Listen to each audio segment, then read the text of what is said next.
ಬೆಂಗಳೂರಿನಲ್ಲಿ ಒಂದ್ ಕಡೆ ಜಿಟಿ ಜಿಟಿ ಮಳೆ, ಇನ್ನೊಂದ್ ಕಡೆ ಚುಮು ಚುಮು ಚಳಿ, ಮೋಡ ಕವಿದ ವಾತಾವರಣ ಇದೆ, ತುಂತುರು ಮಳೆ ಆಗ್ತಾ ಇದೆ.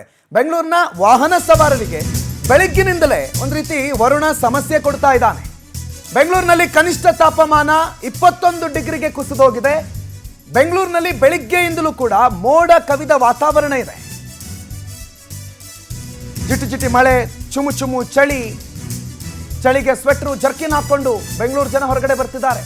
ಇನ್ನೊಂದು ಕಡೆ ತುಂತುರು ಮಳೆ, ವಾಹನ ಸವಾರರು ಅಟ್ಲೀಸ್ಟ್ ಒಂದು ಜೋರಾಗಿ ಮಳೆ ಆದರೆ ನಿಂತು ಬಿಡ್ತಾರೆ, ಇಲ್ಲ ಮಳೆ ಬಂದಿಲ್ಲ ಅಂತಂದ್ರೆ ಹೋಗ್ಬಿಡ್ತಾರೆ. ಜಿಟಿ ಜಿಟಿ ಮಳೆ ಬಂದಾಗ ಏನು ಮಾಡಬೇಕು ಅಂತ ಪಾಪ ವಾಹನ ಸವಾರರಿಗೆ ಕನ್ಫ್ಯೂಷನ್ನು.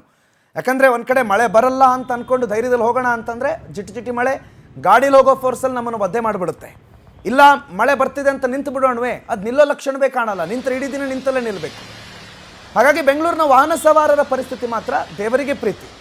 ರಸ್ತೆ ಮೇಲೆ ನೀರು ನಿಲ್ಲುವ ರೀತಿಯ ಮಳೆ ಬರದೇ ಇದ್ರೂ ಕೂಡ ಎದುರುಗಡೆ ವಾಹನದಿಂದ ಸಿಡಿಯುವಂಥ ನೀರು, ಆಫೀಸ್ಗೆ ಹೋಗೋರು, ಕೆಲಸಕ್ಕೆ ಹೋಗೋರು ಕೇಳಿ, ಸೋಮವಾರ ಇವತ್ತು ವಾರದ ಮೊದಲನೇ ದಿನ ಕೆಲಸಕ್ಕೆ ಹೋಗಬೇಕು ಅಂತಂದವರಿಗೆ ಮೊದಲೇ ಆಲಸ್ಯ, ಅದ್ರ ಜೊತೆಗೆ ಈ ಚಳಿ ಮಳೆ ಹೋಗೋರನ್ನೂ ಹೋಗೋದಕ್ಕೆ ಬಿಡ್ತಾ ಇಲ್ಲ.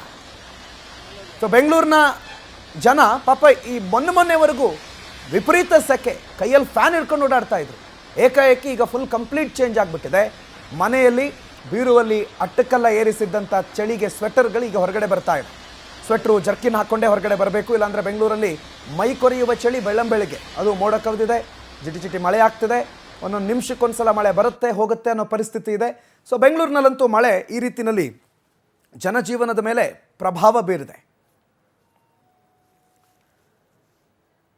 ಮತ್ತು ಬೆಂಗಳೂರಿನಲ್ಲಿ ವಿಪರೀತ ಮಳೆ ಆಗಬೇಕು ಅಂತೇನಿಲ್ಲ, ಸಣ್ಣ ಪ್ರಮಾಣದ ಮಳೆ ಸಾಕು ಬೆಂಗಳೂರನ್ನು ಹೈರಾಣ ಮಾಡೋದಕ್ಕೆ, ಬೆಂಗಳೂರಿನ ಜನಜೀವನ ಹಾಳು ಮಾಡೋದಕ್ಕೆ ಅಷ್ಟು ಸಾಕು. ಬೆಂಗಳೂರಿನಲ್ಲಿ ಒಂದು ಜಿಟಿ ಜಿಟಿ ಮಳೆಗೇನೆ ತುಂಬಿ ಹರಿಯುವ ರಸ್ತೆಗಳು ಬಹಳಷ್ಟಿವೆ.